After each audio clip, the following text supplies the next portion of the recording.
Bonjour à tous, bienvenue au JT Pop, heureux de vous retrouver.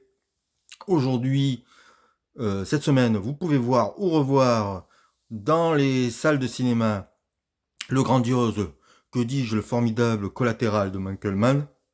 Mais avant ça, petit préambule pour vous remercier d'être de plus en plus nombreux à regarder ma chaîne.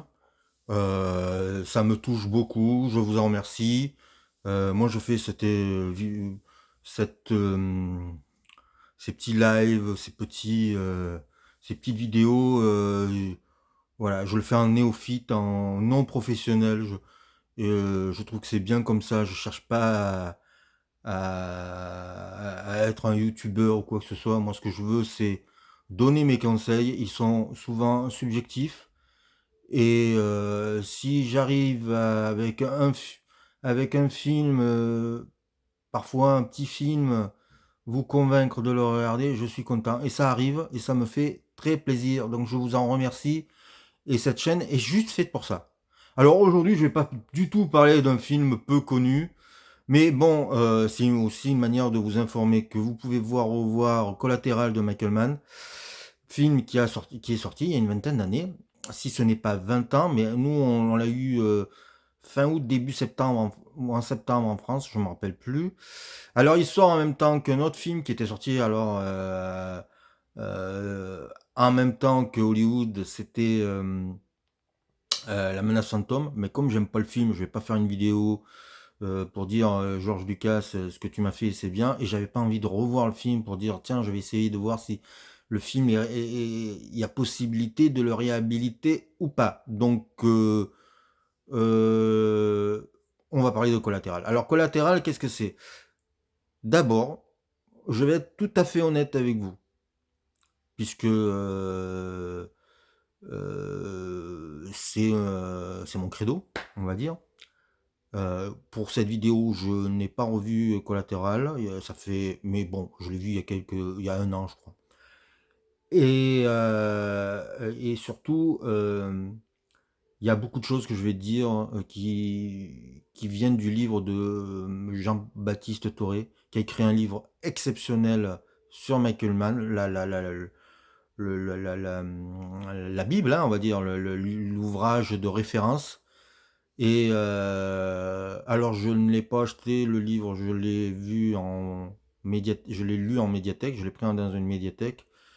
Mais c'est une source inépuisable. Et donc du coup, certaines choses que je vais dire sont pas forcément de moi, même si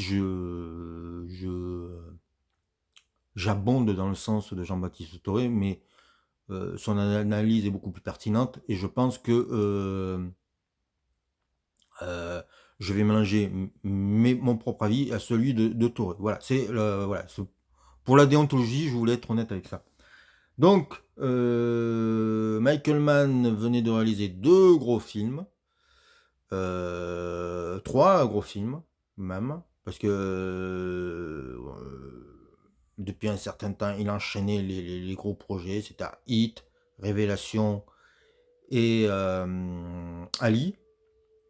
Et je pense que il avait envie de respirer, il avait envie d'essayer peut-être des nouvelles choses et d'être plus concentré dans le temps même, c'est-à-dire faire un film de 2 heures qui puisse être vu par le plus grand nombre, parce qu'il y a aussi l'idée de faire un gros film, parce que c'est des Révélation et Ali avait marché. Révélation moins, et que je pense qu'il voulait aussi montrer que ça pouvait être aussi un réalisateur de studio tout à fait correct et qu'on pouvait lui faire confiance. Donc il prend le scénario d'un Australien. Le type a ensuite fait un film qui s'appelait Demain. Ah, j'ai oublié. Enfin, il a fait quelques films, il a fait bon, que des merdes. I Frankenstein, c'est lui. Donc pour vous dire à quel point c'est pas bon. Il peut avoir des bonnes idées, il a pu peut-être pondre un bon scénario, mais je pense que Michael Mann l'a beaucoup remanié. Et donc il décide de faire Collatéral pour expérimenter aussi une nouvelle une nouvelle image, et parce que le numérique est en train d'arriver et que le numérique euh, est,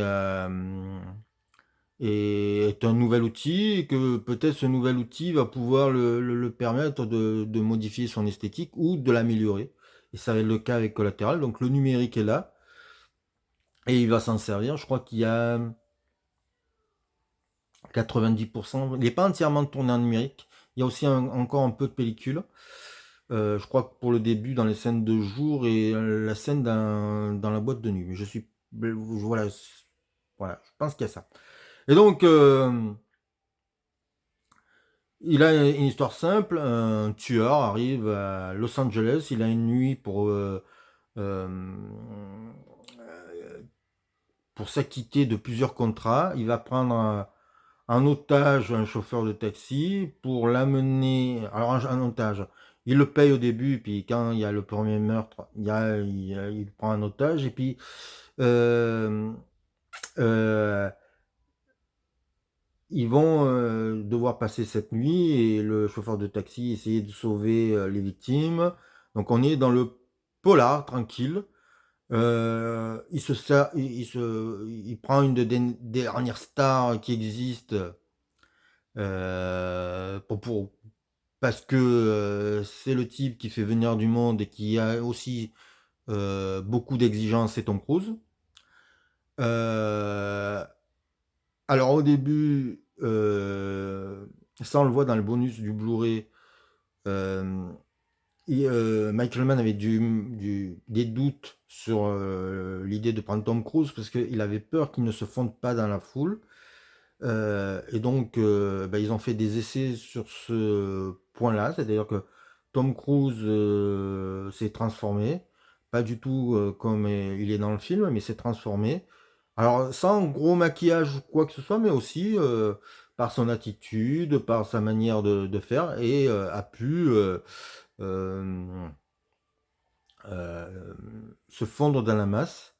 On le voit très bien avec des vidéos cachées dans les bonus, c'est passionnant ça. Et il va lui faire un look. Alors moi, ce look m'a toujours impressionné, ce look de tueur, parce que il me rappelle un autre acteur, et avec avec le même genre de coupe de cheveux. Je sais pas si c'est volontaire ou pas. S'il me fait penser à Mickey Rourke dans La Nuit de Dragon. Voilà, j'y vois une filiation de physique. Voilà, comment vieillir un homme et garder son charisme. Je pense qu'il y a de ça.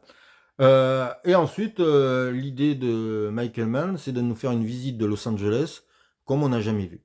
Et ça va être le cas. Grâce au numérique, on va redécouvrir une ville à la fois de manière triviale, où il nous montre les petits motels, les rues crades et tout. Puis parfois, on a des moments poétiques avec la découverte d'un coyote en pleine nuit dans les phares d'une voiture.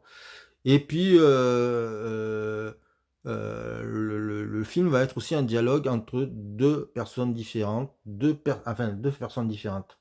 Deux personnes qui ont une vision différente, même si peut-être ils se comprennent parfaitement. Et grâce à ce discours, Michael Mann va pouvoir dire certaines vérités sur le monde, assez dures, assez cruelles, et qui nous renvoient à la gueule et qui nous posent question. Et donc du coup, le film n'est pas qu'un simple polar avec quelques scènes d'action assez impressionnantes, mais c'est aussi une réflexion sur la solitude, sur le capitalisme, sur la politique étrangère, sur les États-Unis. En fait, c'est un petit polar comme ça, l'air de rien, et en fait, ça dit énormément de choses sur l'époque et sur notre époque toujours, puisque le film a eu peu de notre époque, en a eu peu de changements, et je trouve ça formidable parce que le film était en plein, était dans son temps, quoi. Et c'est pour ça que Collatéral de Michael Mann, je pense, vieillit très bien et qui peut encore se voir aujourd'hui. On aura l'impression que le film a été tourné il y a quelques semaines.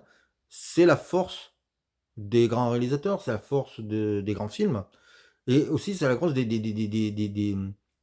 presque du cinéma, c'est-à-dire que ça devient universel et ça échappe à son auteur. Je pense que Collatéral, on peut autant dire que c'est un film de Michael Mann que certains diront tiens, je vais voir un Tom Cruise. Pourquoi pas? Et c'est pas gênant, puisque ce qui reste, c'est le discours, les images, l'histoire, la mise en scène, la musique. Parce que il faudrait que je vous parle de la musique, mais parce que c'est une compile, c'est un mélange de plusieurs musiciens. C'est très malin ce qui fait Michael Mann avec cette musique. Voilà, donc euh, on pourrait dire que Collateral fait partie des grands films sur les chauffeurs de taxi, parce que je parle très peu de Jamie Foxx. Tom Cruise, il est extrêmement impressionnant, extrêmement charismatique, et ce qu'il dit dans le film est important, mais les réactions que peut avoir aussi Jamie Foxx sont tout aussi importantes. Autour, eh ben, on retrouve Mark Ruffalo, on retrouve Javier Bardem, on trouve même une scène de 10 secondes de Jason Statham. Et oui, c'est un film qui, voilà, il a 20 ans, donc on peut dire que c'est peut-être le premier film du 21e siècle, peut-être. C'est celui qui, avec sûrement Fincher, qui va faire après aussi des films comme Social Network, aussi, qui sont des films complètement de son temps et qui racontent une certaine époque. Et ben Collatéral fait partie de ça, et c'est pour ça que ce film est devenu un classique et qu'il est forcément un chef-d'œuvre du cinéma.